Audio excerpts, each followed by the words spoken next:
Historia del Perú. ¿Ya? Un poco para que me conozcas, soy licenciado sanmarquino de la carrera de Historia, ¿ya? Así que vamos a llevar con ustedes en este ciclo virtual todo lo que tiene que ver con el curso de Historia del Perú, ¿ya? Así que vamos a empezar rapidito, ya vamos a ver rapidito con la información que tenemos porque hay bastantes temas que tratar. Ya tenemos ahora en esta primera clase el tema de poblamiento americano, ya lo que es también los primeros pobladores del Perú y las culturas preincaicas. Ya, así que vamos a empezar desarrollando cada uno de estos temas. ¿Sí?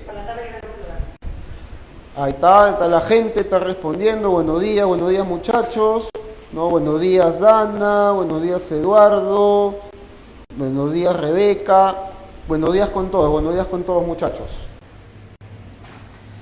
Vamos a empezar por aquí con el temita a trabajar. Ya vamos a empezar con lo que es poblamiento americano.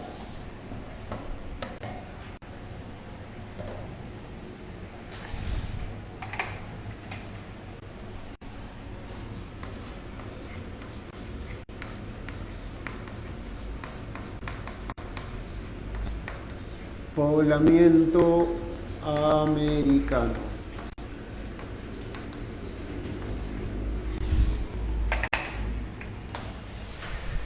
Bueno, a ver, ustedes saben que el poblamiento americano tiene que ver con las diferentes teorías que han tratado de explicar cómo llegaron estos primeros hombres a nuestro territorio, ¿no? A nuestro continente.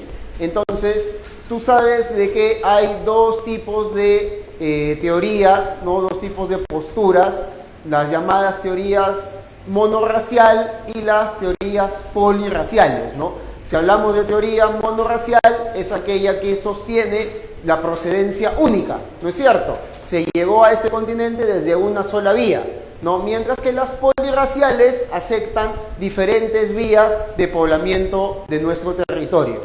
Entonces vamos a diferenciarlo de esa manera, ya para que podamos entenderlo mejor. Vamos a colocar por aquí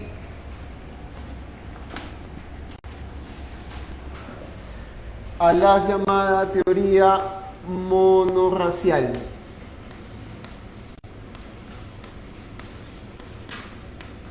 Y la teoría polirracial.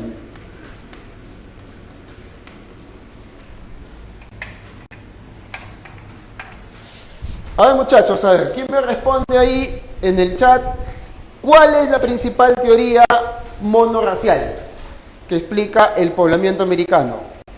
Ahí está, Romina está respondiendo, ¿no? La llamada teoría asiática, ¿no? Efectivamente. Entonces, vamos a colocar por acá la teoría asiática. Y si hablamos de teoría asiática, obviamente tenemos que mencionar a su autor, ¿no es cierto? ¿Quién va a ser el autor?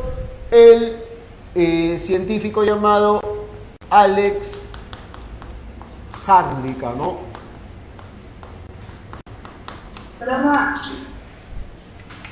Recuerda que Alex Hrdlicka va a plantear un sustento para la teoría asiática. Él dice que la migración se produjo, ¿no?, desde la Siberia hacia Alaska, ¿no?, atravesando un famoso estrecho, ¿no? ¿Cómo se llamaba ese estrecho? A ver quién me responde por ahí en el chat. ¿Cómo se llama el estrecho del que habla Alex Hrdlicka para la migración procedente desde el Asia?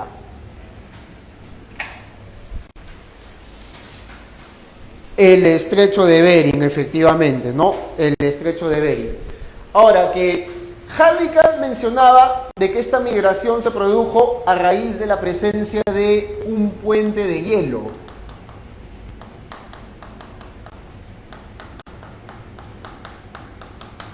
¿No? Un puente de hielo que habría permitido el paso de estos primeros hombres desde la Siberia hacia Alaska. Aunque aunque ya las investigaciones posteriores han demostrado de que en realidad no hubo un puente de hielo, ¿no? Hrdlicka decía que debido a que estábamos en el periodo del Pleistoceno, este periodo de frío, entonces eso generó que se forme un puente de hielo al derretirse los glaciares, ¿no? Un puente de hielo en el mar. Pero ya las investigaciones posteriores, un tanto aportando a la teoría de Hrdlicka, van a señalar que en realidad no existió un puente de hielo, sino ¿qué cosa hubo entonces? Lo que hubo va a ser un puente terrestre que va a ser conocido como el Istmo de Beringia.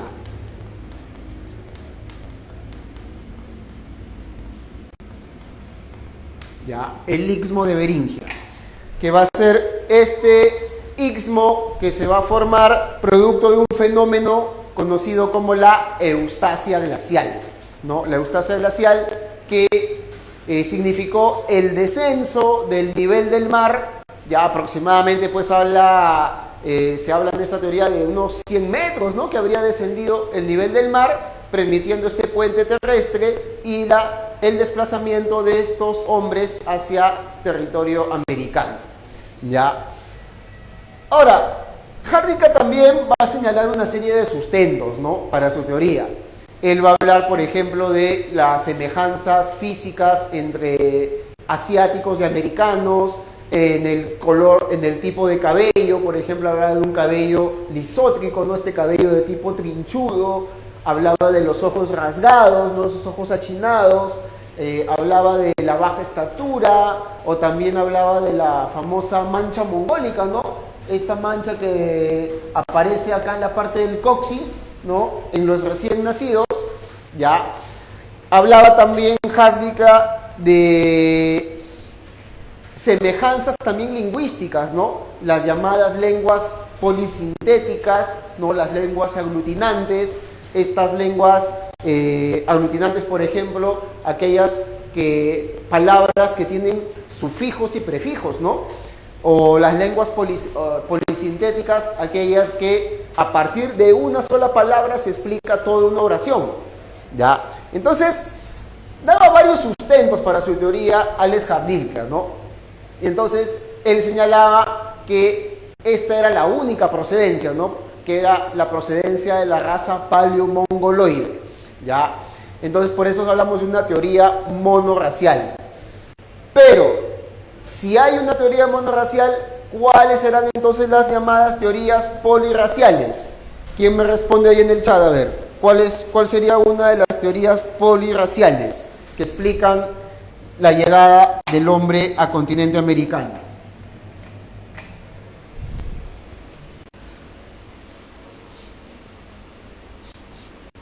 Ahí está, Romina está respondiendo la teoría australiana, la teoría noratlántica. Nicole dice la teoría oceánica. Exactamente, ¿no? Exactamente, muchachos. Vamos a empezar por la llamada teoría oceánica. Ya vamos a colocar por acá entonces a la teoría oceánica.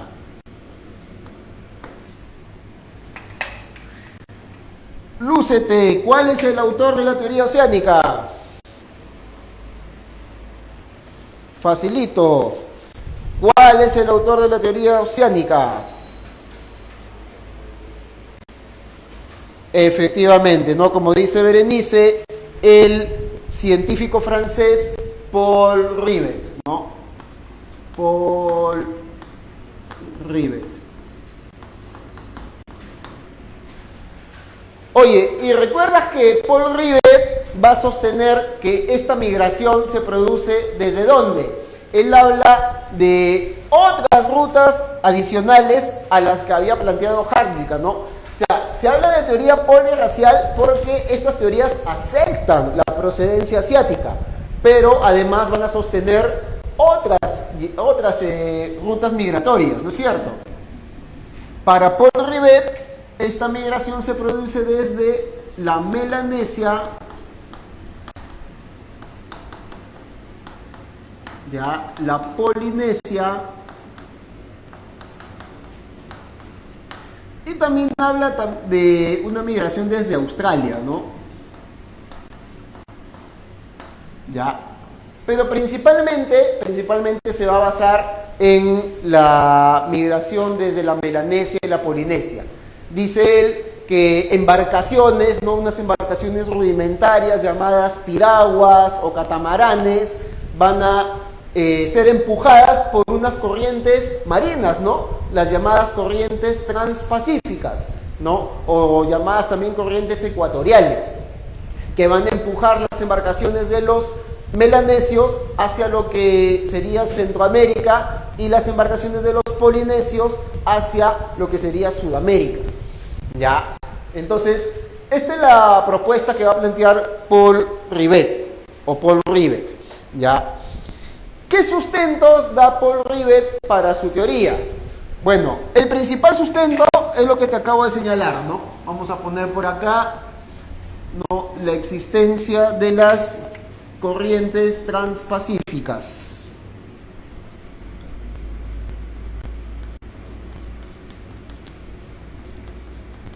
Ya, corrientes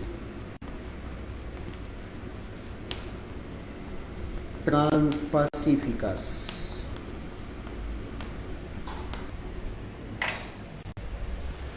Bueno, estas corrientes transpacíficas son las que habrían empujado, como dijimos, estas embarcaciones llamadas piraguas o catamaranes. Pero además Paul Rivet habla de semejanzas tanto a nivel cultural como a nivel lingüístico, ¿no? Semejanzas a nivel cultural, por ejemplo, entre melanesios y americanos, el uso de la hamaca, ¿no? El uso de, por ejemplo, mantos, ¿no? Mantos para la piel, o el uso también, o también la presencia de cráneos, ¿no? Cráneos dolicocéfalos, estos cráneos de tipo alargado, ¿no? Van a ser algunos de los sustentos que él va a dar. Y en el caso de los polinesios, semejanzas con los americanos, hablará de palabras semejantes, ¿no? Palabras semejantes, habla de cerca de 100 palabras, ¿no? 100 palabras semejantes entre polinesios y americanos, algunas de ellas, por ejemplo, la palabra kumara, la palabra, por ahí, inga, ¿no? Entre otras palabras más que van a establecer estas semejanzas, ¿ya? Esa es la llamada, entonces, teoría oceánica. ¿Qué otra teoría más podemos mencionar acá? Mencionemos a la llamada teoría australiana. Lúcete, ¿quién es el autor de la teoría australiana? Facilito.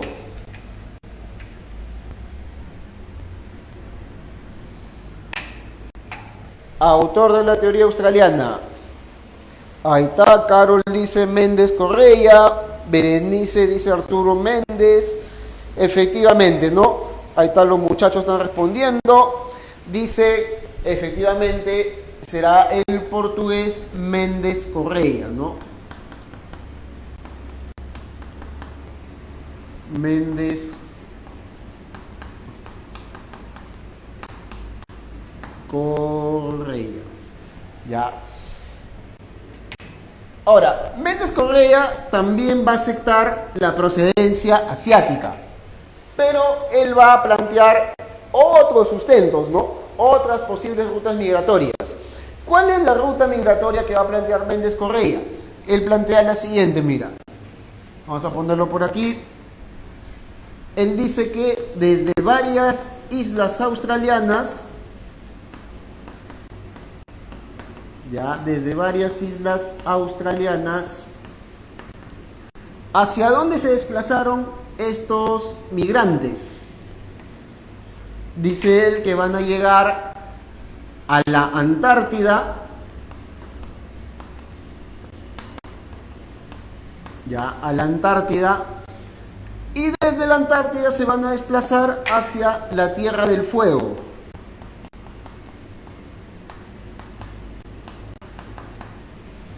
Tierra del Fuego, lo que actualmente serían territorios de Chile, ¿no?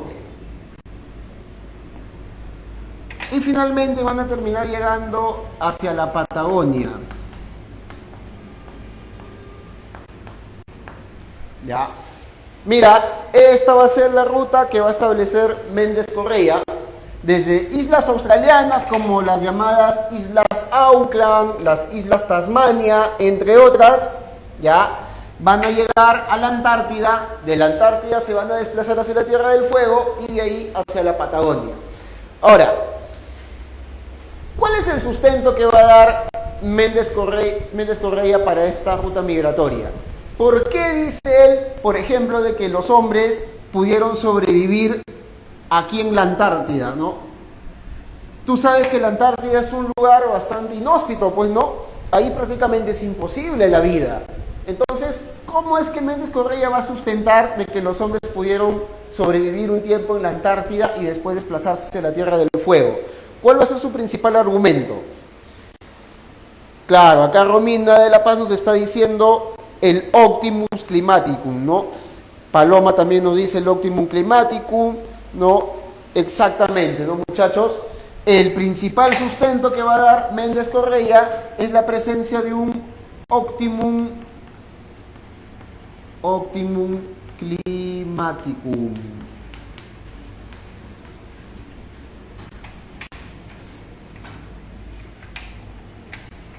Ya. El Optimum Climaticum. ¿Qué cosa era el Optimum Climaticum? Este clima óptimo, ¿no? Donde la temperatura se elevó, ya dice Méndez Correa que esta migración se habría producido durante el llamado periodo del Holoceno, ¿no? El Holoceno, una etapa de calentamiento del planeta. Entonces, al calentarse el planeta, la Antártida también se habría calentado y por lo tanto habría facilitado la presencia de organismos vivos, ¿no? Insectos, animales, ¿no? Que habrían permitido que el hombre pudiera alimentarse de esos seres vivos y de esa manera subsistir y poder desplazarse posteriormente hacia la Tierra del Fuego y a la Patagonia. ¿Ya? Ese es el Optimum Climaticum entonces que plantea Méndez Correa. Pero además también plantea algunas semejanzas culturales, ¿no? Por ejemplo, el uso del llamado zumbidor o también el uso del boomerang, ¿no?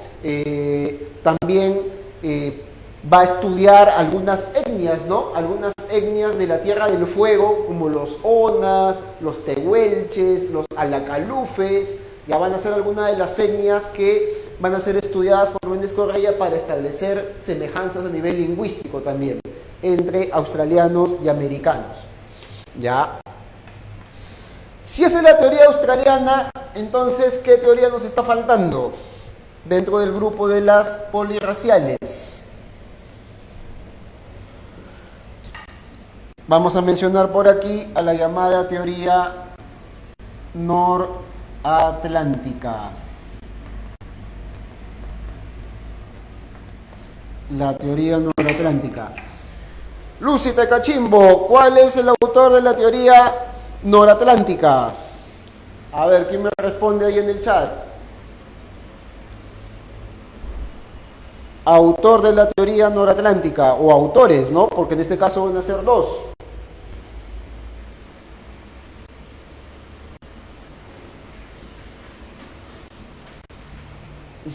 Toro Heyerdahl, Berenice, va a ser un científico que va en todo caso a demostrar o plantear la invalidez de la teoría oceánica, ¿no? Él es el que va a realizar este viaje desde el Callao hacia la Polinesia, ¿no? Para tratar de demostrar si la teoría oceánica era válida o no.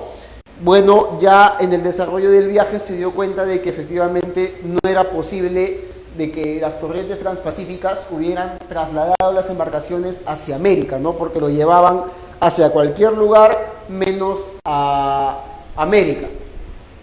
Entonces, los autores de la teoría noratlántica, efectivamente, como están mencionando acá los muchachos, Fabiana, Rebeca, ¿no?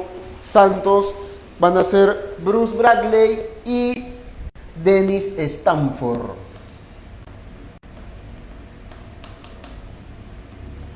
Bruce Bradley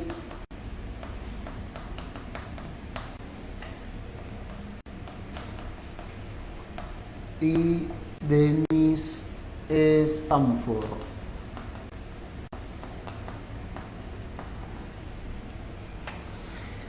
¿Qué van a sostener ellos? ¿Desde dónde se produce la migración? Dicen Stanford y Bradley que la migración procedió desde Europa, ¿no? En particular, desde la península ibérica, dicen ellos, ¿no? Vamos a colocar acá.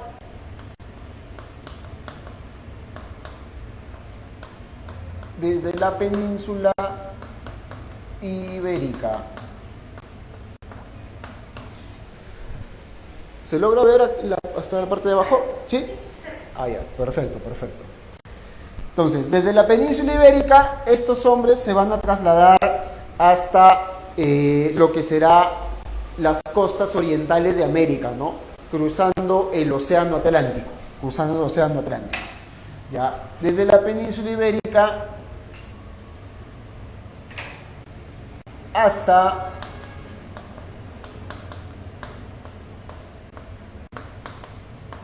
las costas orientales de América.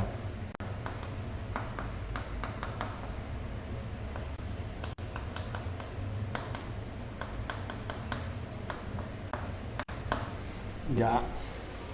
Entonces, ¿cuál va a ser el sustento que va a dar Stanford y Bradley para esta teoría? Bueno, el sustento que van a plantear ellos está relacionado con las semejanzas a nivel de las puntas, ¿no? Puntas que ellos encontraron semejantes a las puntas Clovis, ¿no? De la primera cultura norteamericana, con las puntas solutrenses, ¿no? Que va a ser unas puntas encontradas en la zona de la península ibérica en Europa, ¿no? Tanto en España, en alguna parte de Francia también se encontró. Entonces, ese va a ser el principal sustento que van a dar para su teoría, ¿no? Vamos a poner acá semejanzas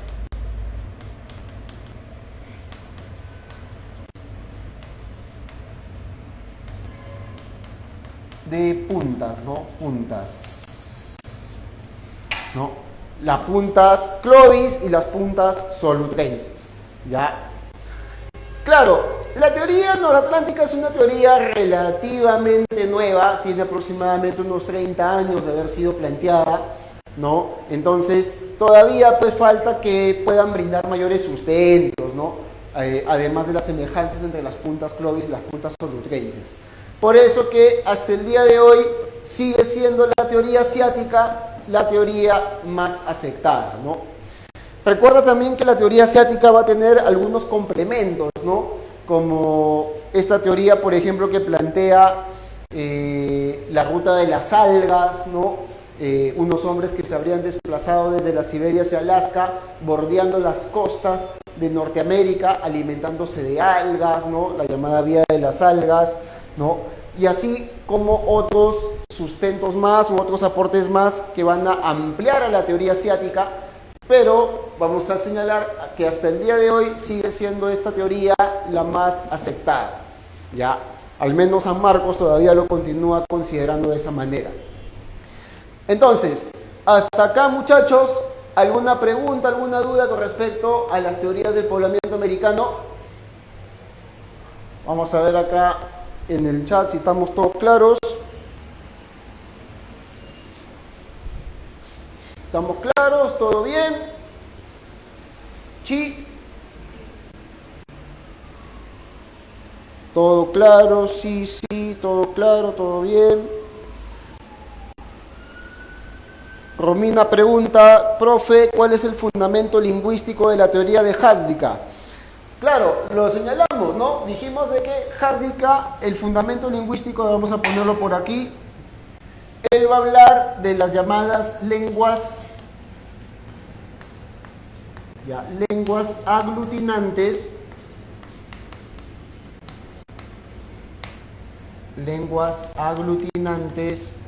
y polisintéticas.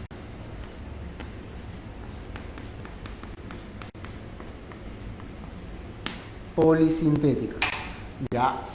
Este tipo de lenguas, las lenguas aglutinantes, esto tú lo debes saber por tu curso de lengua, ¿no? Son aquellas que poseen morfemas, ¿no? Que incluyen sufijos y prefijos, ¿no? Y las lenguas polisintéticas van a ser aquellas que a partir de una sola palabra se resume toda una oración, ¿Ya? Esa semejanza encuentra Hrdlicka entre americanos y asiáticos. Ese va a ser el fundamento lingüístico. ¿Ya? ¿Estamos bien, Romina? Excelente. ¿Alguna otra pregunta más, muchachos? ¿Nada? ¿Estamos claros? A ver, entonces, vamos respondiendo, pues, ¿no? Vamos respondiendo las preguntas que tenemos con respecto a este tema, ¿ya? Para ir avanzando con la resolución. A ver, en la pregunta 1 me dice, sobre el poblamiento americano, la teoría del origen múltiple tuvo como principal defensor al antropólogo francés Paul Rivet, para quien la población indígena americana es el resultado de varias oleadas inmigratorias, algunas por el estrecho de Bering y otras por el Océano Pacífico. Paul Rivet refutó la tesis monorracial de origen único de Alex Hrdlicka, postulando que aparte de los asiáticos mongoloides también llegaron a América hombres procedentes de... ¿Cuál sería tu clave? Está facilito, ¿ah? Está facilito. Ahí está la gente, está respondiendo. Efectivamente, ¿no, muchachos? La clave sería clave de Dazo. Australia, Melanesia y la Polinesia. Esa es la propuesta que va a plantear Paul Rivet. Clave de Dazo, la pregunta 1. A ver, por acá Teresa preguntaba, ¿cuál es la teoría autoctonista? La teoría autoctonista es la que va a sostener Florentino Ameghino, ¿no? Ameghino decía de que la procedencia de la aparición del hombre se había dado acá, directamente en América, ¿no? Florentino Ameghino decía de que no habían venido de ningún otro lado. Es más, él decía que la humanidad se había originado acá en América. Pero él hablaba de que se habría originado en la era terciaria, ¿no? Cuando nosotros sabemos por cultura general que la humanidad ha surgido en la llamada era cuaternaria. Entonces, por esa razón, esta teoría autoctonista de Florentino Ameghino ha sido descartada de plano. Por eso prácticamente ya no se le menciona, ¿no? Pero de todas maneras hay que tenerlo en cuenta, efectivamente, como pregunta por ahí Teresa, ¿no? Ya. Entonces... En la pregunta 1, tu clave será de Dazo. Pregunta 2. La llegada del hombre al continente americano ha generado diversas explicaciones que han dado origen a las denominadas teorías inmigracionistas. A principios del siglo XX, Alex Hrdlicka planteó la teoría asiática sosteniendo que el hombre cruzó por un puente de hielo por el estrecho de Bering. Investigaciones posteriores demostraron que fue por un puente de tierra. Esta teoría tiene como fundamento lingüístico, según Hrdlicka, acabamos de responder precisamente eso, ¿no? ¿Cuál sería el fundamento lingüístico de la teoría asiática de Alex Hrdlicka? A ver qué dice la gente.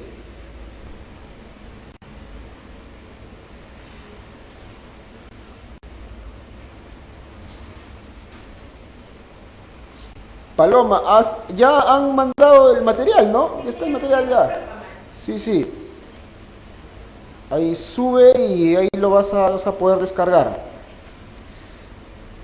Ahí, ¿qué está diciendo la gente? La pregunta 2. Efectivamente, ¿no? El uso de las lenguas polisintéticas y aglutinantes en Asia y América. Otra vez tenemos a la clave de Dazo, ¿no? De Dazo. Ya. ¿Qué más tenemos? A ver. Ya. Las siguientes preguntas están relacionadas con el tema de los primeros pobladores del Perú. Vamos a ver ese tema entonces.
Ya, a ver muchachos, entonces si hablamos de los primeros pobladores del Perú, estamos haciendo referencia también, ¿no?, a la llegada de los primeros hombres que van a ocupar nuestro territorio, ¿no?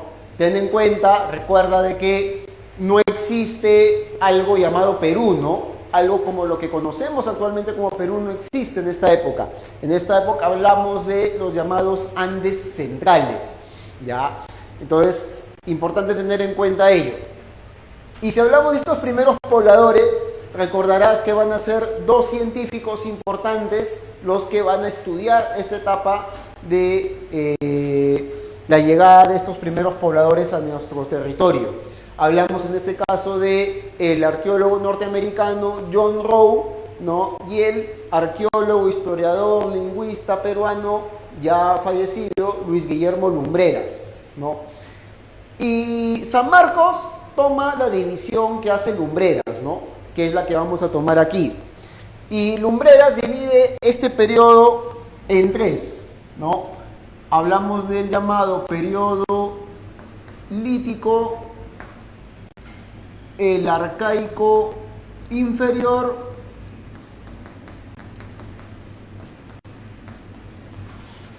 y el arcaico superior.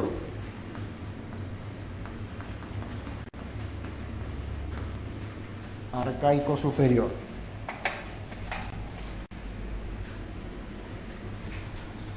A ver, hablemos algunas características generales de este periodo, ¿no?, que tú ya lo conoces, tú ya lo sabes.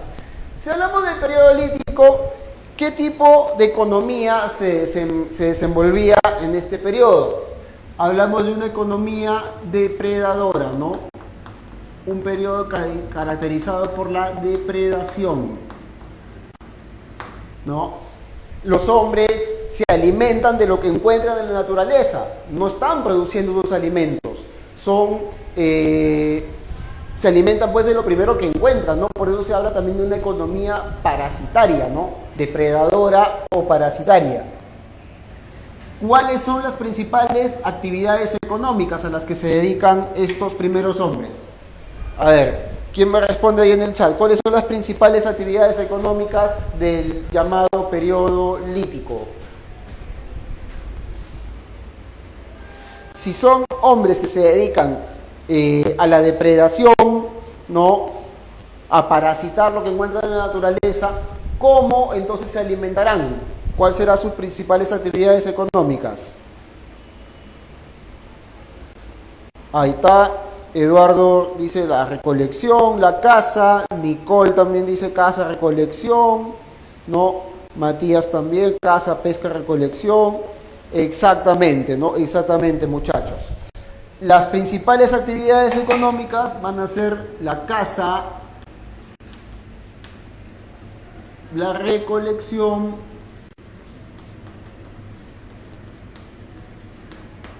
y la pesca, ¿no?, en el caso que se ubiquen en la costa. Ya, estas son las actividades económicas. Además, estos hombres se caracterizan por el llamado nomadismo. ¿Qué cosa es el nomadismo? Este desplazamiento constante que hacen estos primeros hombres de un lugar hacia otro, ¿no es cierto? Recuerda que el nomadismo no implica que yo vivo en un lugar un día y al día siguiente me voy al otro. No, no funciona así. Estoy en un lugar unos cuantos meses, de 5 a 6 meses, depredo todo lo que encuentro en ese lugar y después recién me desplazo hacia otro lugar a buscar nuevas fuentes de alimentos. Ya, ese es el nomadismo. Y además, estos hombres están agrupados en bandas. ¿Qué tipo de bandas o qué cosa vienen a hacer las bandas?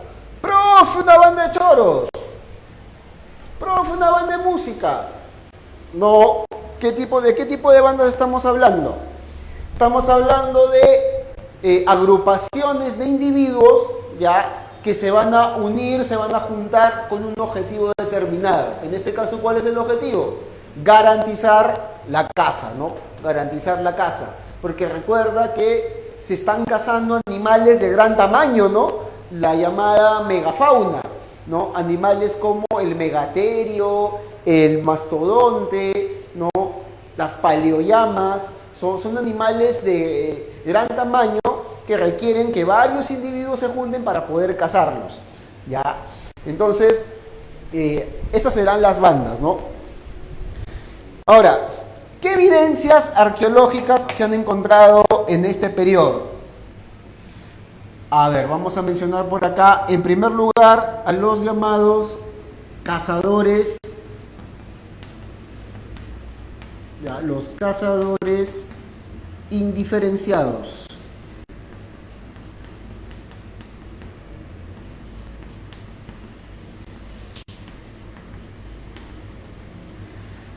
Se habla de cazadores indiferenciados porque ellos cazan a cualquier tipo de animal, pues no van a diferenciar a qué animal cazar, cazan a cualquiera.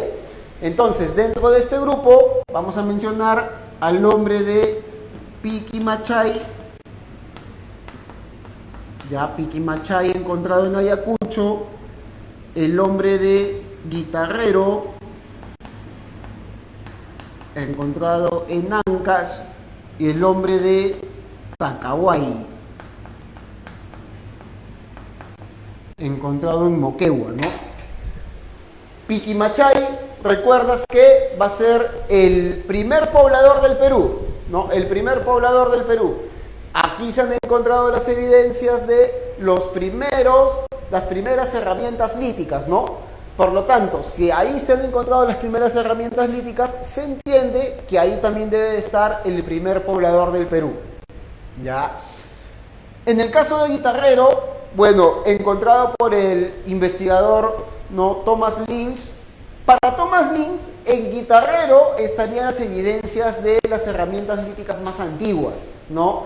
Pero San Marcos todavía considera de que Piquimachay es donde se han encontrado las herramientas más antiguas. Por lo tanto, en Guitarrero simplemente vamos a mencionar que se han encontrado herramientas líticas antiguas, nada más. Y en el caso de Tacahuay, esta es la evidencia del primer pescador del Perú, ¿no? El primer pescador del Perú. Ahí se ha encontrado a la red de pescar más antigua del Perú. Ya, estos son los llamados cazadores indiferenciados. Y si hablamos de cazadores selectivos,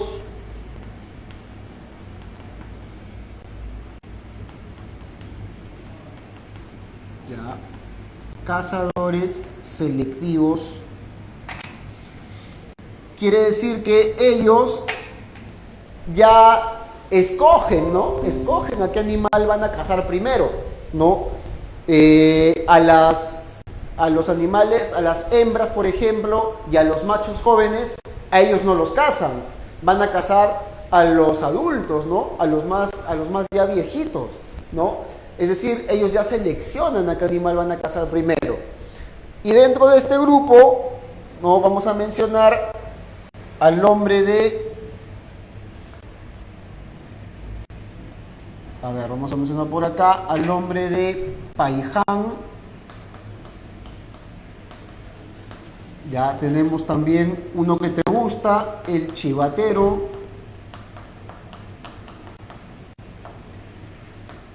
Ya tenemos también a el hombre de Toquepala.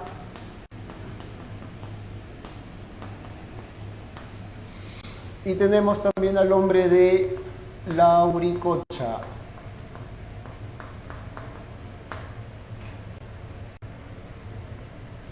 Lauricocha. Ya. Entonces, si hablamos de este tipo de cazadores no selectivos, en el caso de Paiján, encontrado en La Libertad, ya. En Paiján vamos a encontrar a los restos humanos más antiguos del Perú, ¿no? Ojo, no confundir con Piquimachay, ¿ya? No confundir con Piquimachay. En Piquimachay es el primer poblador del Perú, o sea, el primero que va a vivir acá en el Perú, ¿no? En cambio acá son los restos humanos Bueno, enterrados, ¿no? pues, Restos humanos enterrados. es que más siempre antiguos del escribe Perú. y luego explica. Ya. En el caso de Chivatero, ¿no? Chivatero encontrado en el río Chillón, por eso también le llaman el hombre del río Chillón, ¿no? La zona de Ventanilla. En el caso de Chivatero, ahí se ha encontrado lo que es una cantera, ¿no? Una cantera. ¿Qué cosa es una cantera? Un lugar donde vamos a encontrar piedras, ¿no? Y en este caso, a ver, hay preguntitas, a ver. Matías pregunta, profesor, ¿esa misma selección de alimentos permite formar una economía semiproductiva para el arcaico inferior? Bueno, a ver, acá lo que hay que aclarar es de que la economía semiproductiva del siguiente periodo, que es el arcaico inferior, se va a dar a partir del surgimiento de nuevas actividades económicas, como serán la horticultura y el pastoreo, ¿no? No necesariamente significa que esta selección de alimentos lleve hacia, ¿no?, una economía semiproductiva. Es básicamente por la aparición de nuevas actividades económicas. Lo vamos a señalar en un momento cuando veamos esta etapa. ¿Ya? ¿Qué más? Por ahí también había otra pregunta. Rebeca pregunta, profe, disculpe, ¿Pacaicasa no es el primer poblador del Perú? Claro, mira, lo que pasa es de que antiguamente se solía mencionar a Piquimachay. A este hombre de Piquimachay se le llamaba el hombre de Pacaicasa. Antiguamente, ¿no? Incluso San Marcos lo tomaba así en sus exámenes de admisión. Pero ya en los últimos años, digamos la última década, ¿no?, los últimos 10, 15 años, San Marcos ya lo llama hombre de Piquimachay, porque fue encontrado en las cuevas del mismo nombre, ¿no?, en Ayacucho. Así que si por ahí encuentras Pacaicasa, bueno, es lo que actualmente se conoce como Piquimachay. ¿Ya? Excelente, excelente, Rebeca. Entonces, decíamos que en el caso del Chivatero se ha encontrado una cantera, que es un lugar donde se encuentran piedras, en este caso la llamada cuarcita, ¿no?, la piedra de la cuarcita, que le permitía a este hombre poder elaborar sus instrumentos de piedra. Pero ¿cuál es la particularidad? De que él no terminaba la elaboración de la piedra. O sea, lo trabajaba, ¿no?, dentro de estas cuevas, dentro de estas canteras, pero lo dejaba a medio terminar. Luego esa piedra se la llevaba a su campamento, ¿no?, donde vivía, y ahí la terminaba de pulir, ¿no? Por eso se habla de que en Chivatero solamente se han encontrado preformas, ¿no? Se habla de una cantera o taller lítico, donde este hombre se dedicaría a fabricar herramientas de piedra, pero sin terminar. Por eso se habla de preformas, ¿no? Preformas.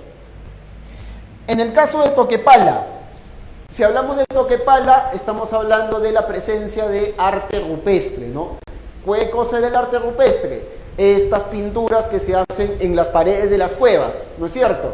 Y en este caso, ¿qué cosa es lo que pintaban? Pintaban escenas de caza, ¿no? Escenas de caza. Esta famosa técnica del Chaco, ¿no? La técnica del Chaco, en la cual rodeaban al animal, ¿no?, entre los miembros de la banda, para que el animal no pudiera escaparse y de esa manera garantizar la caza. ¿Ya? Entonces, eso se encontró acá en las cuevas de Toquepala, en Tacna. El arte rupestre, la pintura rupestre, ¿no? Se habla de los primeros rituales, ¿no?, propiciatorios, ¿no?, primeras ideas mágico-religiosas que van a surgir aquí. Y en el caso de la Uricocha, encontrado en Huánuco, ahí se ha encontrado a los restos humanos más antiguos, pero de la sierra, ¿ya?, de la sierra. Paiján son los más antiguos de todo el Perú. En el caso de la Uricocha son los restos humanos más antiguos de la sierra. ¿Ya? Se ha encontrado la evidencia de 11 cuerpos enterrados incompletos. ¿Ya? Y también se ha encontrado evidencia de arte rupestre en el caso de la Uricocha. Este es entonces el llamado periodo lítico. Si hablamos del periodo arcaico inferior, ¿cuáles serán sus características más importantes? Hablamos en este caso de una economía de tipo semiproductiva. ¿Por qué semiproductiva? Porque como decíamos hace un momento, van a surgir nuevas actividades económicas. La horticultura, ¿ya? Y el pastoreo. Pastoreo. ¿Ya? Ojo, no quiere decir de que estos hombres dejan de cazar, dejan de recolectar. Van a continuar cazando y recolectando, pero además van a surgir estas nuevas actividades. ¿Qué cosa es la horticultura? Los inicios de la domesticación de plantas. Ojo, no hablamos de agricultura todavía. Eso será en el siguiente periodo aún. Hablamos de los inicios, las primeras domesticaciones de plantas. Y en el caso del pastoreo, hablamos de los inicios de la domesticación de animales. No hablamos tampoco de ganadería aún. Solamente es los inicios de la domesticación de animales. Ahora, ¿por qué más se caracteriza este periodo? Ya no tendremos un nomadismo, ahora tendremos un seminomadismo.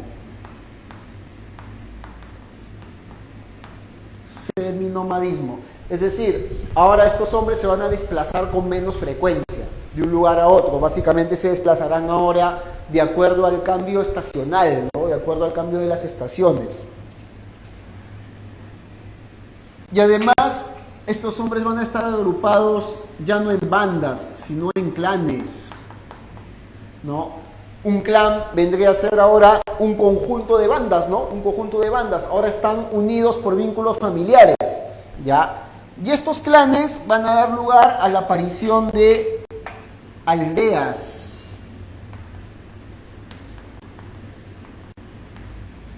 Aldeas, ¿ya? Que van a ser estas primeras viviendas, ¿no? Primeras chocitas que van a construir estos hombres para poder habitarlas. Ahora, si hablamos ya de los restos encontrados en esta etapa, vamos a mencionar en primer lugar al hombre de Nanchok. Mencionamos también a Santo Domingo.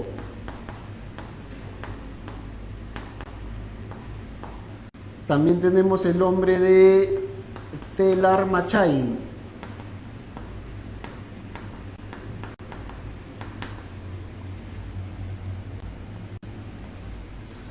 También tenemos a Piquimachay 2.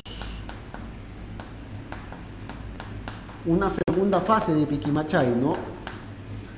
Hay también una segunda fase de Guitarrero.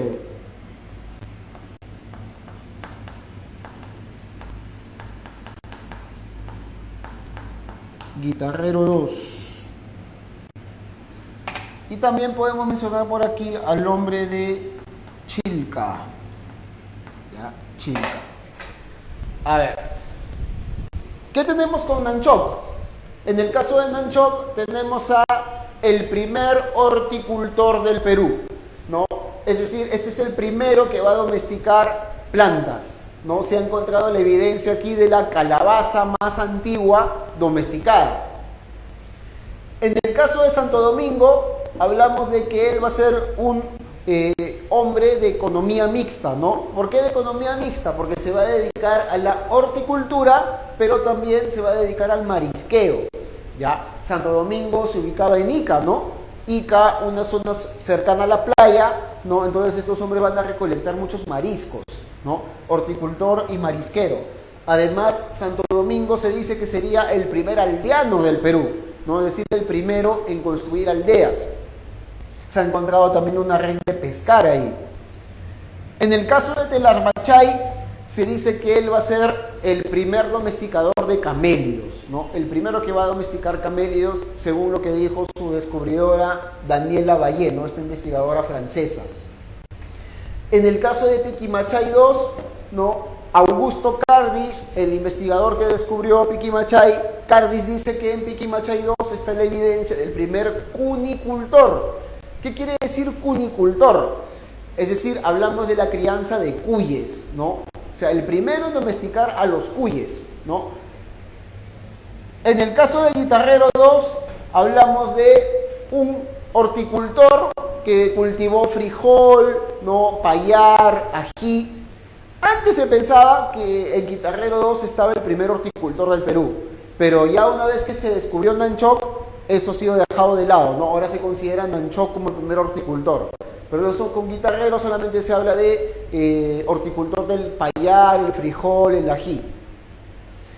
Y en el caso de Chilca, hablamos de también un horticultor de economía mixta, ¿no? Un hombre de economía mixta, también era horticultor, marisquero, pero también se habla de que él debe haber sido el primer domesticador del perro, ¿no?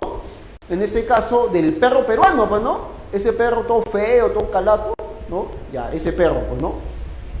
Entonces, ese es el hombre de Chilca. Entonces, acá tenemos las características más importantes de el arcaico inferior. Si vamos al arcaico superior, ¿de qué tipo de economía hablamos? Acá hablamos ya de una economía de tipo productiva. ¿Por qué productiva? Porque acá ya está surgiendo directamente la agricultura y la ganadería. Agricultura y ganadería. Ya. Entonces, ahora estos hombres ya están produciendo sus alimentos. Ya están produciendo sus alimentos. Por lo tanto, si ya producen sus alimentos, no será necesario que se desplacen continuamente hacia otros lugares, ¿no? Por eso acá ya empezará el sedentarismo. Sedentarismo. Estos hombres van a vivir en un solo lugar, ahí se van a quedar, ya no se van a desplazar. Además, ¿cuál será la organización social? Serán los ayllus. Surgirán los ayllus, ¿no? Como este grupo de personas unidas por vínculos familiares, ¿no?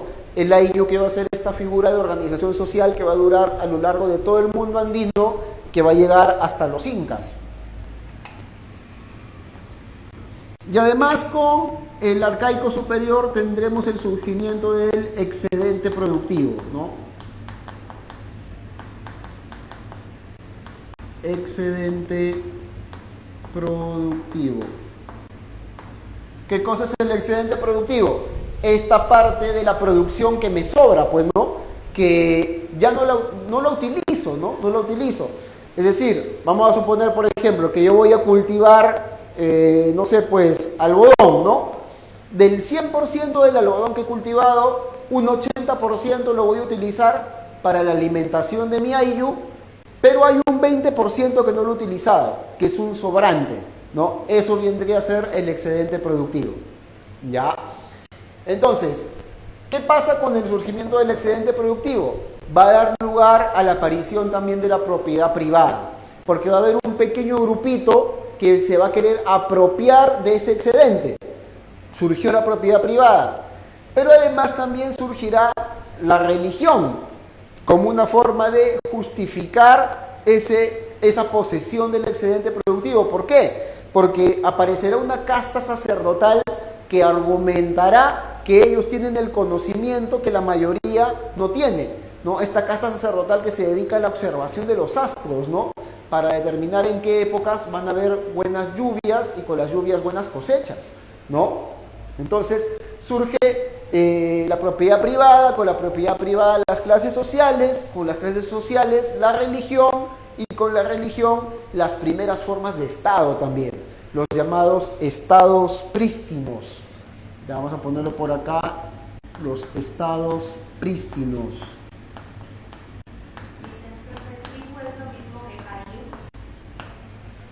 A ver, ¿cómo? Dice, tribu es lo mismo que ayllus, pregunta Stephanie. Bueno, tribu se le conoce a nivel mundial, ¿no? O a nivel universal. Cuando en la clase de historia universal, por ejemplo, se habla del surgimiento del neolítico, ahí se habla de que los hombres se agrupan en tribus. Pero en el caso de los primeros pobladores del Perú, hablamos de ayllus, ¿no? tienen algún parecido, ¿no? Pero lo que identifica más a los Aylus aquí es ese vínculo sanguíneo, ¿no? Es ese vínculo familiar que los va a unir y que los va a llevar a desenvolver determinadas actividades, ¿ya? No es exactamente lo mismo, ¿no? Tribu es para nivel general, Ayllu es a nivel acá del Perú, ¿ya? ¿Se entiende la idea, Stephanie?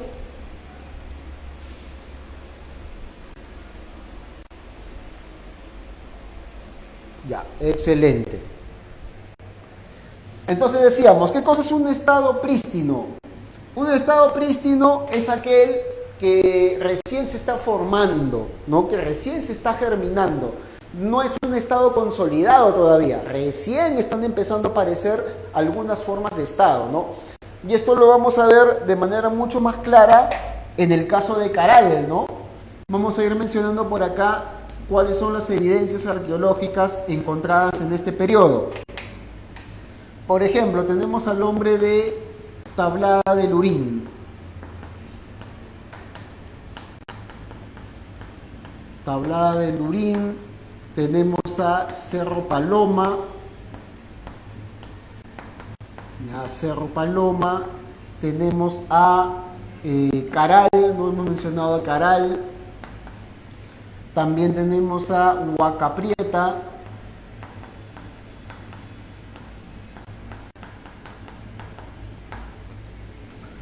Y también tenemos a Cotos, ¿no? Cotos en su fase mito. Ya. En el caso de Tablada del Urín, hablamos de el primer sedentario, ¿no? El primero que va a asentarse y vivir en un solo lugar. Cerro Paloma, las evidencias de arquitectura monumental más antiguas, ¿no? Si ya tenemos religión, se entiende que estos sacerdotes van a necesitar templos, ¿no? Donde realizar la adoración a los dioses. Entonces surgirán las primeras estructuras monumentales que aparecerán acá en Cerro Paloma, ubicado en Lima. En el caso de Caral, muy importante Caral, viene siendo recurrente en las preguntas de examen de admisión sobre Caral. ¿Qué se encontró en Caral? Bueno, ahí tenemos evidencias de pirámides truncas, ¿no?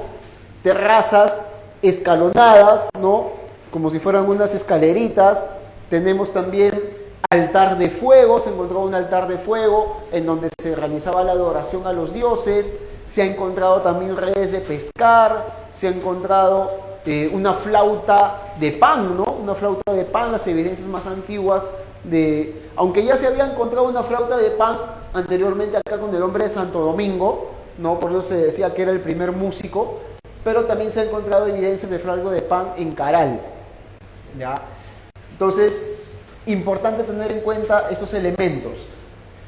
En el caso de Huaca Prieta, tenemos a la evidencia del tejido de algodón más antiguo, ¿no? Tejido de algodón más antiguo y también la presencia de un mate piro grabado, ¿no? El mate piro grabado es como una suerte de calabaza, ¿no? Que se parte por la mitad y que en los dos trozos que te quedan iban dibujando, ¿no? Iban pintando sobre ellos utilizando una técnica conocida como el puntillazo, ¿ya?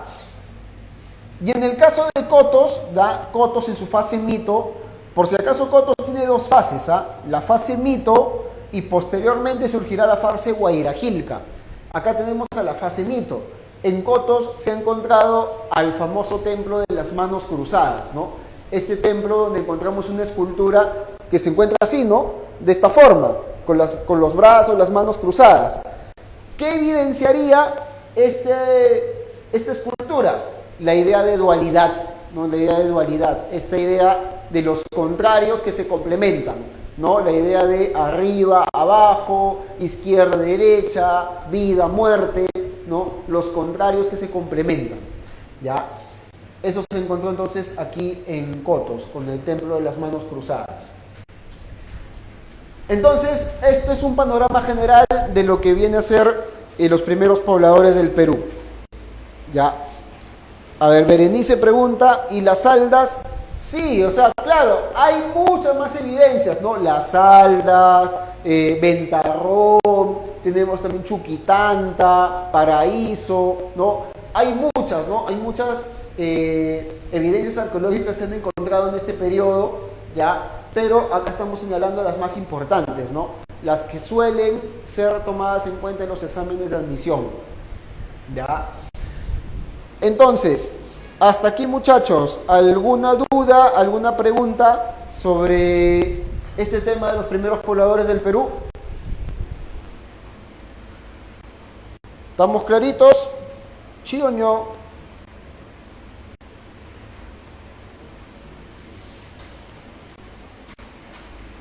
Sí, sí. ¿Todo claro? Sí.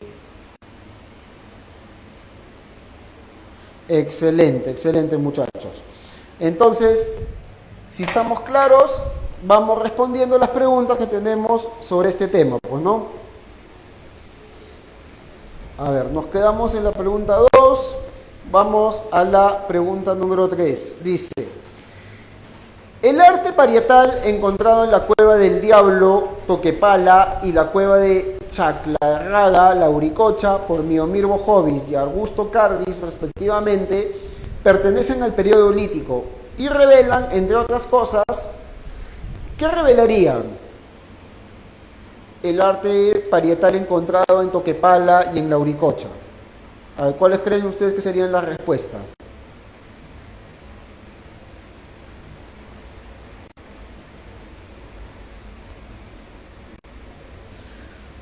A ver, ahí está respondiendo la gente. Romina dice C, Rebeca dice C, César dice C también, Fabiana también. Y efectivamente, muchachos, ¿no? Esto nos revela de que eran cazadores especializados, pues, ¿no? Porque recuerda de que hemos dicho, ¿no? Que tanto en Toquepala como en Lauricocha, que se ha encontrado arte rupestre, ahí en ese arte representaban las escenas de caza, pues, ¿no? Las escenas de caza, caza selectiva, ¿no? De ahí que podemos deducir que eran cazadores especializados, ¿no? Efectivamente, entonces, en la pregunta 3, tu clave será cachimbo, ¿no? Cachimbo. ¿Cachimbo o ciclero? No. Cachimbo, ¿no? Cachimbo tiene que ser, ¿ah? Cachimbo tiene que ser. Los dos. No, pues Beto, ¿cómo los dos? Cachimbo tiene que ser, pues. Cachimbo tiene que ser. Pregunta 4. Dice, en los Andes centrales durante el Holoceno, algunos grupos humanos como Nanchoc y Telarmachay desarrollaron la horticultura y el pastoreo. Como consecuencia de lo anterior, en este periodo de la historia andina, ¿qué podríamos deducir? ¿Cuál sería tu clave en la pregunta número 4?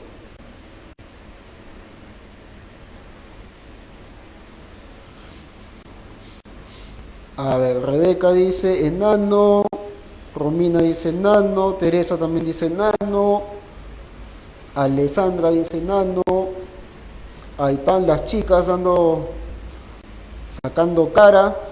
¿Dónde están los muchachos? Las chicas no me responden.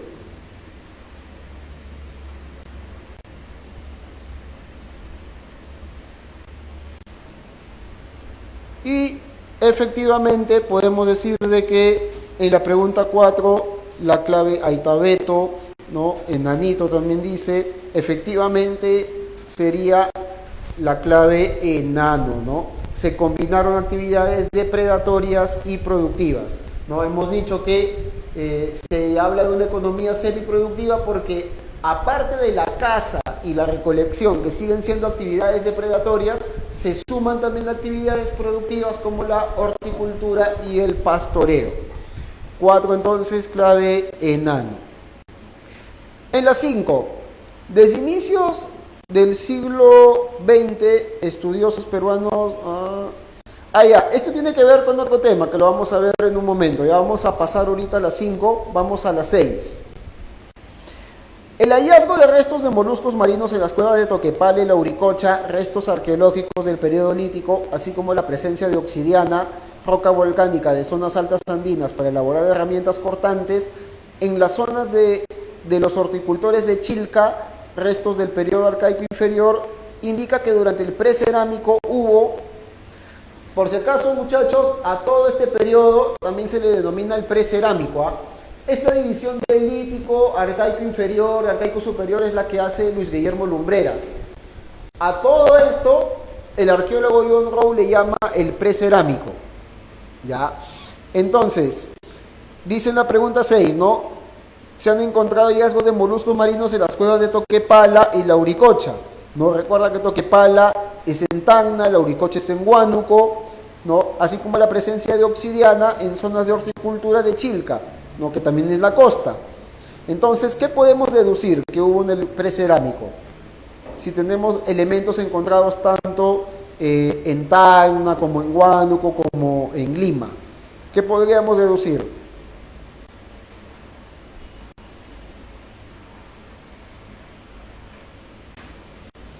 Ahí está la gente, está respondiendo. Beto dice dedo, Diara dice dedo, Fabiana dice dedo. Ahí está la gente, ¿no? Efectivamente, muchachos, ¿no? Estamos deduciendo bien. Sería contactos entre la costa y la sierra, ¿no? Efectivamente. Clave dedazo. En la pregunta 7, dice, relacione las siguientes proposiciones acerca del periodo lítico. ¿Fueron cazadores selectivos o especializados? Si hablamos del periodo lítico, la primera premisa, ¿verdadero o falso? Si es lítico, cazadores selectivos o especializados, ¿eso con qué lo relacionas?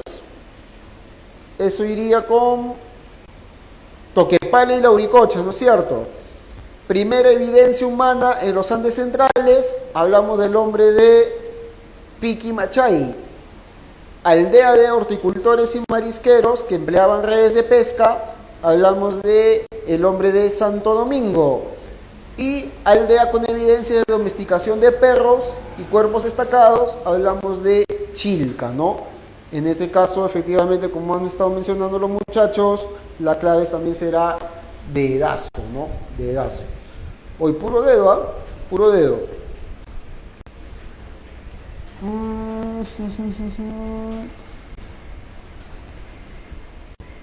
Ya. Las siguientes preguntas están relacionadas con el tema ya de las culturas preincas, ¿no? ¿Cómo estamos de tiempo? ¿Hasta qué hora tenemos? Hasta las 10. Ya tenemos media hora, ¿no? Ya. A ver.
Ya, a ver muchachos, si hablamos entonces de las culturas pre-incas, vamos a tomar la división que hace tanto John Rowe como Lumbreras, ¿no? John Rowe va a hablar de los llamados horizontes, ¿no? Acá vamos a tener entonces un primer horizonte, luego John Rowe habla de intermedios, ¿no? Tenemos acá el llamado intermedio temprano, ¿no? Luego John Rowe habla de un segundo horizonte, ¿no? Un horizonte cultural, ¿no? Y luego hablará también de un segundo intermedio, ¿no? O también llamado intermedio tardío. Ya, intermedio tardío. Esa es la división que va a hacer John Rowe. ¿Cuál es la división que hace Lumbreras? Lumbreras habla del periodo formativo, ¿no? Luego habla de un primer desarrollo regional. Luego tenemos un periodo llamado como el primer imperio, ¿no? Lumbreras habla del primer imperio panandino y posteriormente el segundo desarrollo regional. ¿Ya? Entonces, si hablamos del primer horizonte para Rowe o formativo para Lumbreras, ¿qué sociedades destacan en este periodo? Vamos a mencionarlo por acá.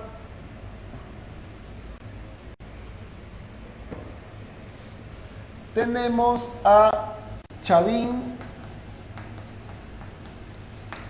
y tenemos a Paracas, ¿no?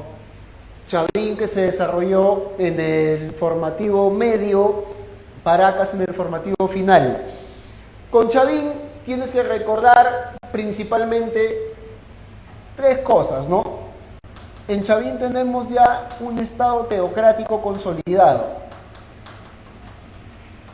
Estado teocrático. Hablamos en este caso de un estado gobernado por sacerdotes, ¿no? Los llamados sacerdotes astrónomos. Además, con Chavín también tenemos una expansión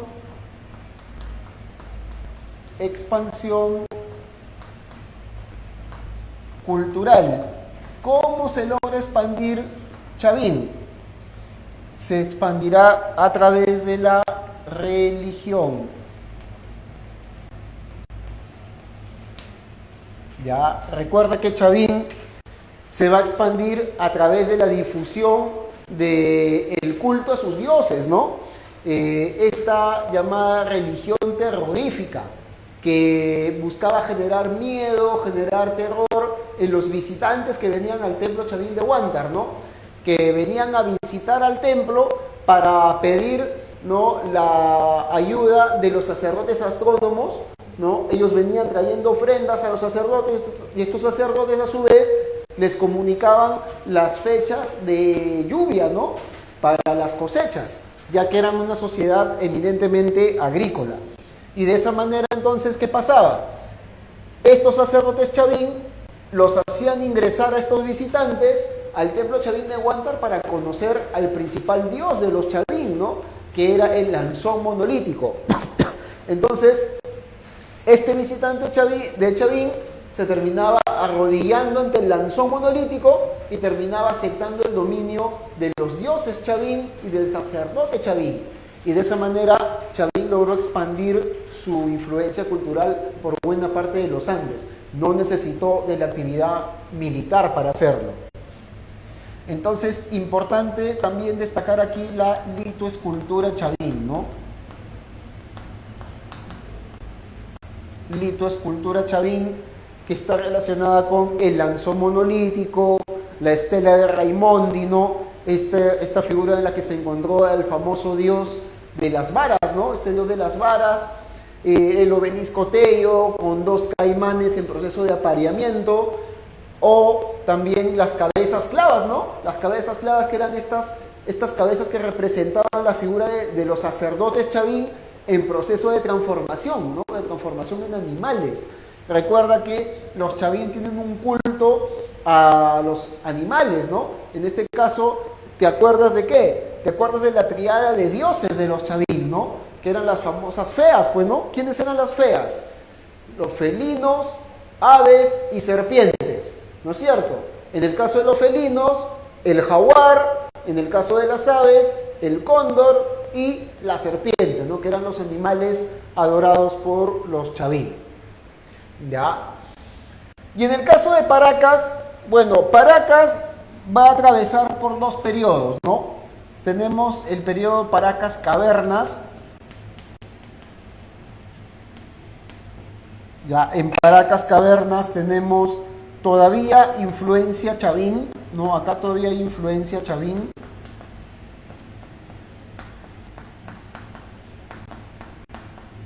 Y además tenemos tumbas en forma de botella. Ya, tumbas en forma de botella, en las cuales los Paracas, enterraban a sus muertos, ¿no? Enterraban a sus muertos en estos famosos mantos funerarios, ¿no? Los introducían en este tipo de tumbas, también llamadas tumbas en forma de copa invertida, o también llamadas tumbas en forma de cuello uterino, ¿ya? En la que introducían a sus muertos. Pero Paracas también atravesó por el llamado periodo necrópolis.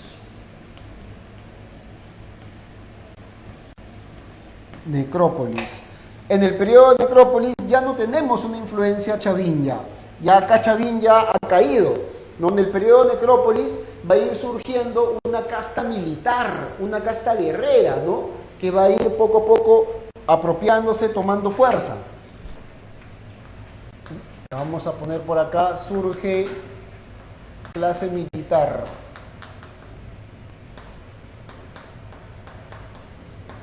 Y acá los enterramientos van a ser en tumbas en forma cuadrangular.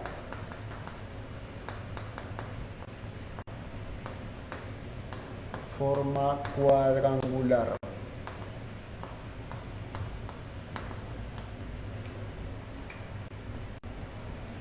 Ya, esto tenemos en el caso de Paracas Necrópolis. Vamos a ponerlo un poquito más acá, que nos alcance el espacio.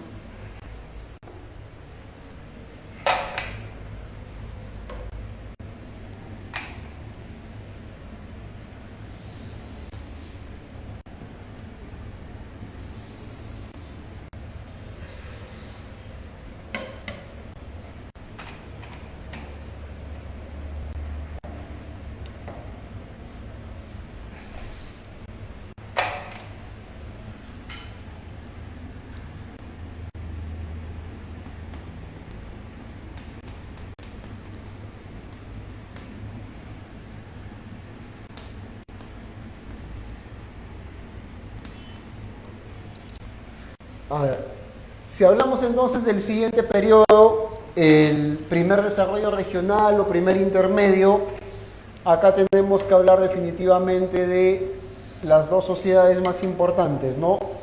Que van a ser Mochica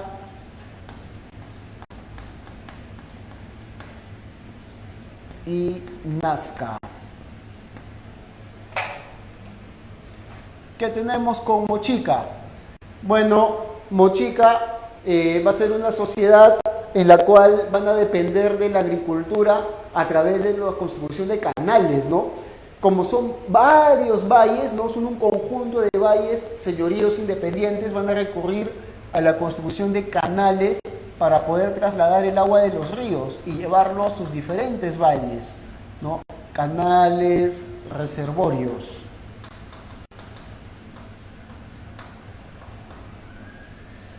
Ya, los Mochica van a destacar también en lo que es orfebrería. Ya, orfebrería. Recuerda que ahí están las famosas tumbas, ¿no? La tumba del señor de Zipán, la tumba de la sacerdotisa de San José de Moro, la tumba de la dama de Cao. En cada una de ellas se han encontrado estos personajes enterrados con gran cantidad de joyas, ¿no? Metales, oro, plata, ¿no? Joyas, brazaletes, pectorales, etc. ¿Ya? Y como chica también es importante hablar de su cerámica, ¿no? Una cerámica realista. Una cerámica realista que presenta objetos o te presenta hechos de la vida cotidiana, ¿no? Hechos de la vida cotidiana. La forma como trabajaban, cómo desenvolvían digamos, su control político, sus conquistas militares, etc. ¿No? Ahí tenemos los famosos huacos, ¿no? Los huacos retrato, los huacos eróticos, los huacos patológicos. ¿Ya? Y en el caso de Nazca, en Nazca destacamos el uso del agua subterránea, ¿no? Dado que Nazca se ubica en el desierto de Ica, entonces ¿cómo hacían para proveerse de agua?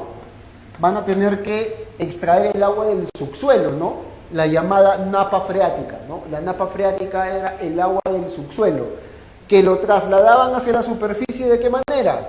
A través de las llamadas galerías filtrantes. Galerías filtrantes. ¿Ya? Ahora, en el caso de ambos tipos de Estado, tanto Mochica como Nazca, ya hablamos de un Estado teocrático militar. Chavín era un Estado teocrático. En Mochica y Nazca ya tenemos Estado teocrático militar, es decir, el dominio de dos, ¿no? Tanto de sacerdotes como de militares. Principalmente los militares. Y esto se nota mucho más claro que con Nazca, ¿no? ¿Por qué? Porque acá tenemos a las llamadas cabezas trofeo.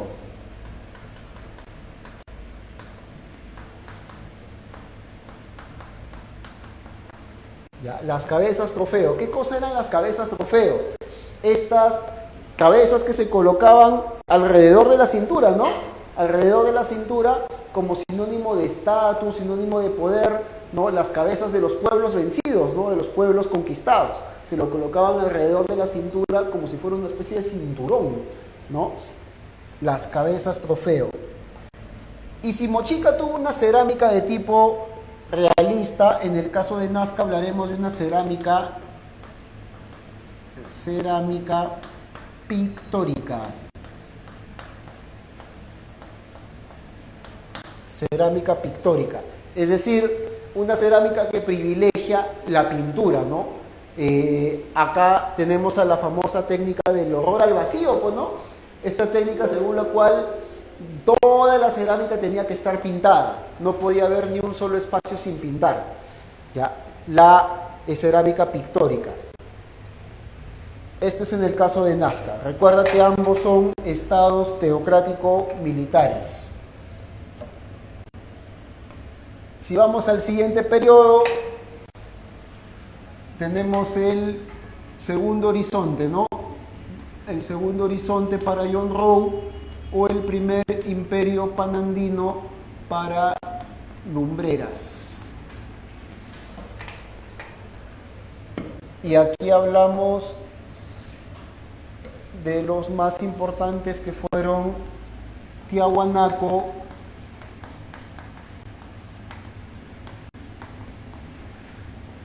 y Huari. No, Tiahuanaco y Huari. Si hablamos de Tiahuanaco, vamos a recordar aquí principalmente a las técnicas agrícolas que ellos utilizaron, ¿no? Para poder proveerse de alimentos. Tenemos a los llamados guaruguaru, ya los guaruguaru o camellones, que eran esta técnica mediante la cual podían cultivar en el frío, ¿no? El objetivo era cultivar en el frío, a 3.800 metros sobre el nivel del mar. Otra técnica importante el famoso control vertical de pisos ecológicos. Control vertical de pisos ecológicos. ¿Ya? Que era esta técnica que empleaban los tiahuanacos para proveerse de diversidad de alimentos, ¿no? En la meseta del Collao, que era donde ellos se asentaban, era difícil cultivar diferentes productos, ¿no? Entonces, ¿qué tenían que hacer? Trasladarse, llevar colonizadores hacia otros pisos altitudinales para poder proveerse de diversidad de alimentos. ¿Cómo se llamaban estos colonizadores?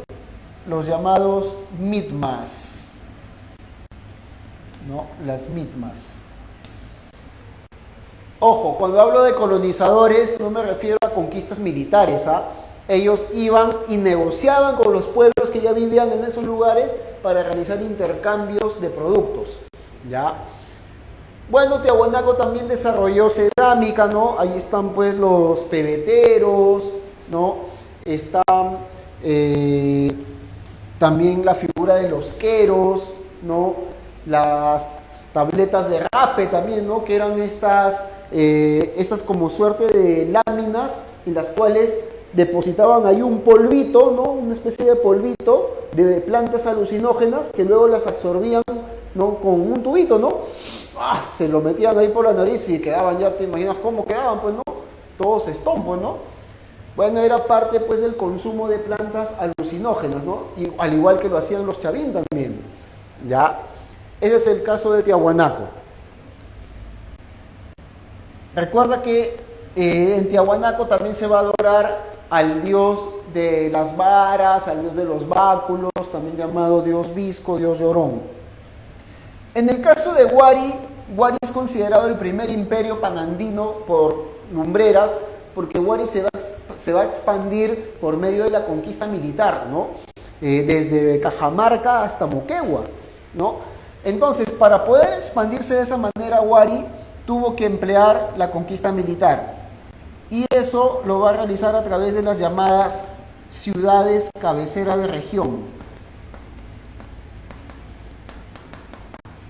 Ciudades cabeza de región. ¿Qué cosas son las ciudades cabezas de región? Son aquellas lugares que los Huari iban conquistando como parte de su proceso de expansión. Establecían una cabeza de región y la conectaban con su centro principal, que era Viñaque, ¿no? Viñaque, que era la capital de Huari. Desde ahí se redistribuían los alimentos que se producían hacia las diferentes ciudades cabeza de región. ¿Cuál era el objetivo? Tener fuerza laboral que permita el acopio de alimentos, ¿ya? Esa es la idea con las ciudades cabeceras de región. Ahora, los Huari también van a practicar algunas técnicas agrícolas importantes, por ejemplo, como los andenes.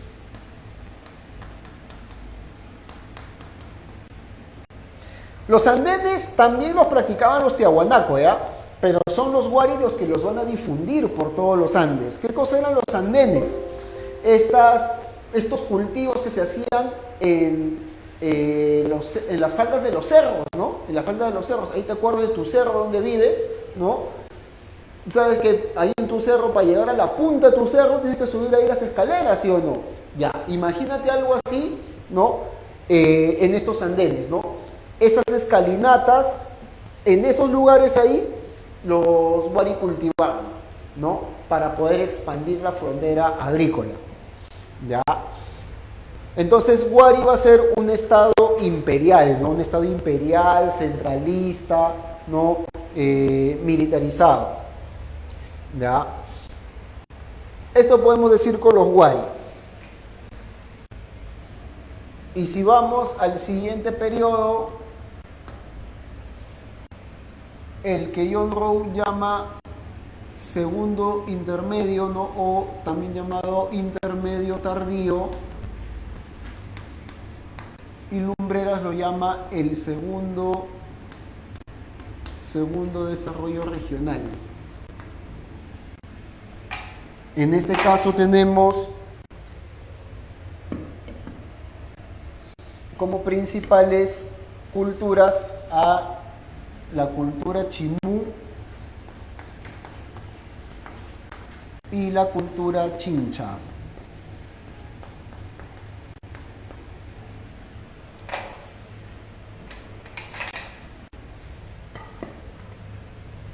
A ver, en el caso de Chimú, ¿qué tenemos? Chimú es un reino expansivo, ¿no? Es un reino expansivo. Chimú conquistó buena parte de los Andes, ya por la costa llegó hasta Tumbes, ya por el sur llegó acá hasta Lima, ¿no? Acá a la zona de Caraballo, ¿no? Hasta ahí llegaron los chimús. ¿Ya? Ellos van a emplear técnicas agrícolas también, una técnica agrícola muy importante que fueron los huachaques.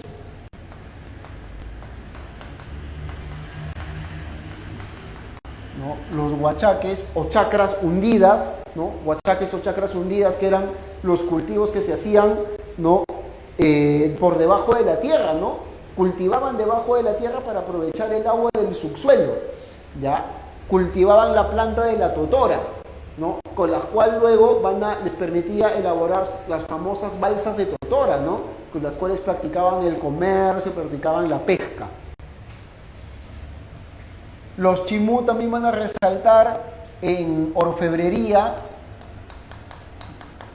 ya, orfebrería, es decir, el manejo del oro y la plata, que lo van a tomar de los Sicán, ¿no? Toman de los Sicán y los Lambayeque cuando los conquistan, van a tomar los aportes de los Sicán y también los aportes de Mochica, ¿ya? Uno de esos aportes, por ejemplo, más famosos va a ser el llamado Tumi, ¿no? El Tumi, ¿ya? Y la ciudadela más importante de los chimú va a ser la ciudadela de Chanchán, ¿no? Chanchán, donde se encontró la figura de frisos, ¿no? Frisos, que eran estas figuras en alto relieve, ¿no? Dibujos de palomas, peces, ¿no? Que eran representados en esta ciudadela, que fue considerada como la ciudadela o la ciudad de barro más grande de América, ya, la ciudadela de Chanchán. Y en el caso de Chincha tenemos un estado de tipo teocrático. O sea, Chincha no es un estado militarista, ¿no? Como lo fue Chimú. En Chincha tenemos un estado teocrático gobernado por sacerdotes, en el cual ellos se van a dedicar a la agricultura y la pesca, pero en la actividad que más van a resaltar va a ser definitivamente el comercio, ¿no? El comercio. Y los chinchas tenían dos rutas de comercio, ¿no? Una ruta terrestre y una ruta marítima. Comercio terrestre y marítimo, ¿no? En el comercio terrestre, los chinchas llegaron hasta la zona de la meseta del Collao. Desde ahí traían charqui, traían chuño, ¿no? Y el comercio marítimo, que a través de su navegación lograron llegar hasta la zona del actual Ecuador, ¿no? Por el norte. ¿Qué traían desde el Ecuador? Traían este famoso molusco llamado el muyu, ¿no? El muyu o espondylus, ¿ya? Que se decía que era la ofrenda favorita de los dioses, ¿no? Y además el muyu o espondylus permitía identificar perturbaciones climatológicas, porque el muyu solamente crece en mar caliente, pues, ¿no? Si se encontraba muyu en el mar peruano, que es un mar frío, eso indicaría de que el mar peruano estaría calentándose y eso sería un indicativo de la presencia de un fenómeno del Niño, ¿no? Entonces, ellos podían identificar cuando iba a venir un fenómeno del Niño en esta época, ¿ya? Y además también los chincha van a destacar en lo que fue la xilografía.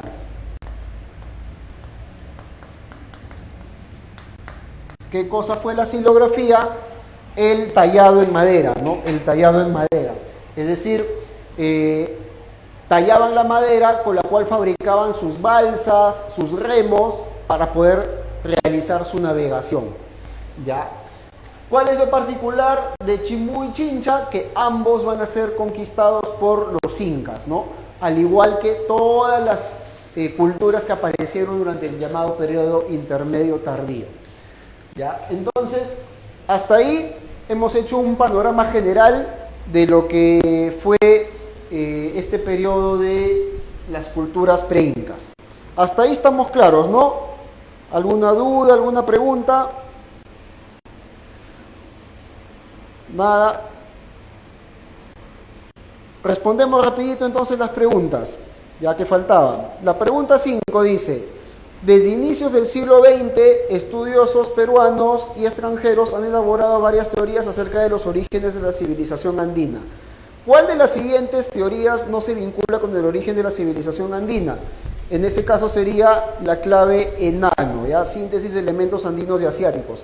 Son 4 teorías que van a explicar el origen de la cultura en los Andes. La teoría inmigracionista de Max Uhle, que planteaba una procedencia desde Mesoamérica; la teoría autoctonista de Julio Cetello, que planteaba que el origen se encontraba acá en Chavín, ¿no? La teoría aloctonista de Federico Kaufmann, que planteaba una procedencia desde la cultura Valdivia en el actual Ecuador; y la cultura hologenista de Luis Guillermo Lumbreras, que hablaba de la confluencia de factores internos y externos.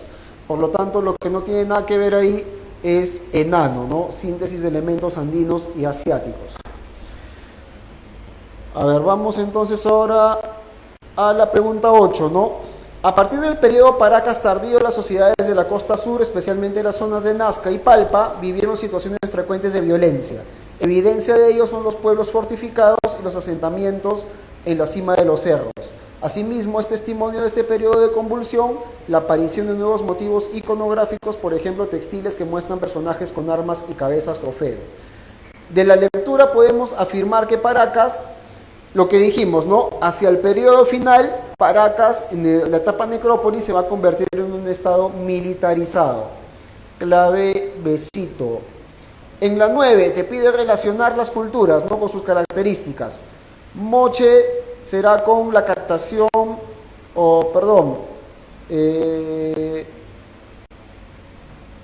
Moche será con redes hidráulicas que conectaban distintos valles. Tiahuanaco, terrazas elevadas con fines de termorregulación, esas son el Guaruguaru, ¿no?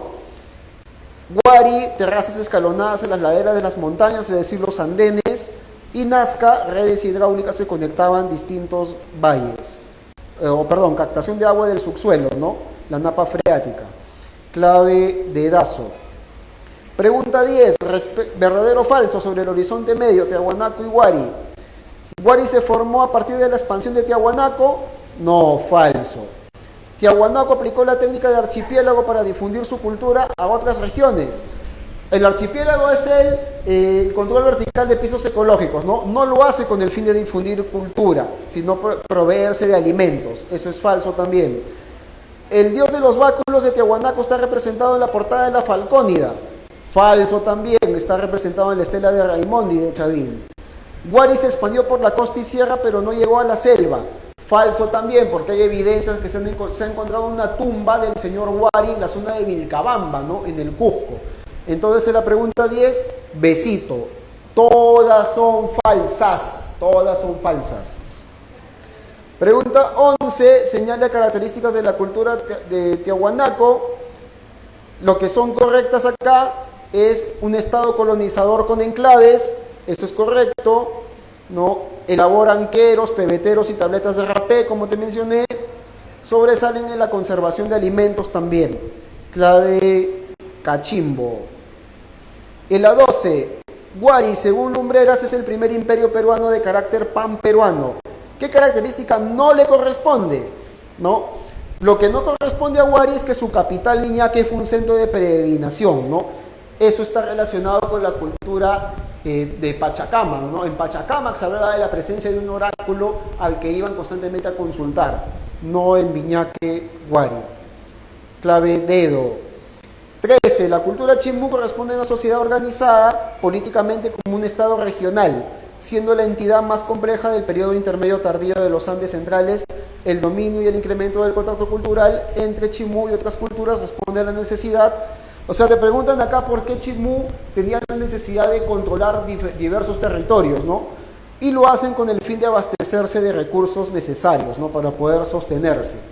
Clave cachimbo. La 14. Las oscilaciones climáticas producidas en el área andina central registradas por los glaciólogos demuestran que entre el 1100 y el 1200 se produjo un periodo más seco. También se registra otro periodo de sequía entre el 1245 y 1310. Estas oscilaciones climáticas generaron en las poblaciones finalmente, bueno, si van a haber cambios climáticos constantes, esto va a generar constantes migraciones también hacia diferentes territorios, ¿no? Clave amorcito. Y la 15, para terminar, los huachaques fueron parte de las técnicas de ingeniería hidráulica desarrolladas por los chimús.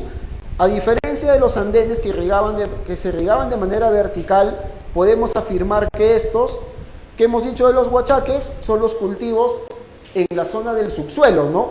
Por lo tanto, la clave será, eran irrigados desde el subsuelo por la napa freática. Clave Bcito. Y listo, muchachos. De esa manera culminamos esta primera clasecita.